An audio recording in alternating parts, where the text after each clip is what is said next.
Murphy, McBrayer lead Minnesota past Harvard 65-55. Minneapolis, App.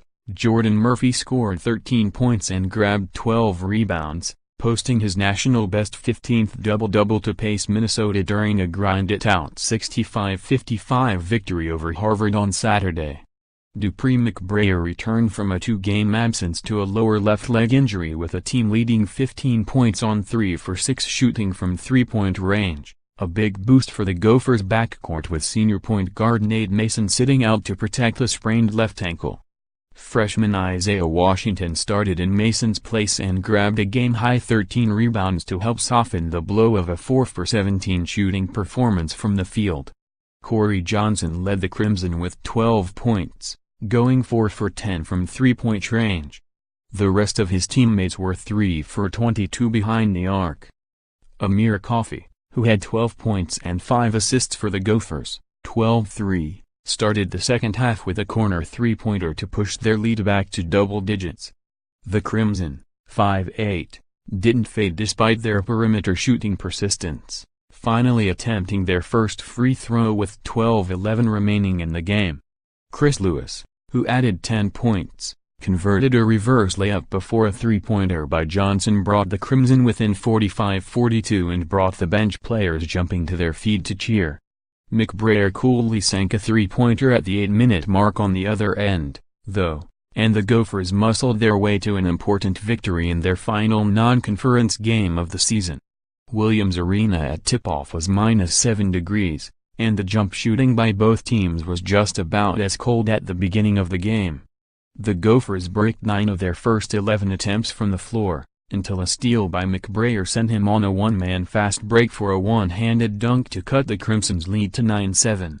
The Gophers finished a 16-3 run with a three-pointer by Devonte Fitzgerald for a 20-12 advantage that held until the 6.5-minute mark, but with 29 points at the break they registered their second lowest halftime score of the season. The Crimson, though, missed 12 of their 14 attempts from three-point range in the first half. Big picture Harvard, after winning 20 or more games in 6 of head coach Tommy Amaker's first 9 seasons, including 5 shared or outright Ivy League titles and 2 NCAA tournament victories, the Crimson slipped back toward the pack the last 2 years, finishing 4th and 2nd in conference play. They were picked as the preseason favorite to win the league in 2017-18, but aside from a competitive 79-70 defeat at then 7th-ranked Kentucky on December 2, they've got plenty of blemishes on their record already. This kind of game ideally will further toughen them for conference play. Minnesota, the Gophers did exactly what they needed to do in the program's first game against Harvard, avoiding further injuries and recording their 4th consecutive victory. Most promising over the last few weeks has been an uptick in production from a thin bench, with Hurt and Fitzgerald providing quality playing time on Saturday. Up next Harvard, the Crimson return home to host Vermont on Tuesday, before beginning Ivy League play with a game against Dartmouth next Saturday.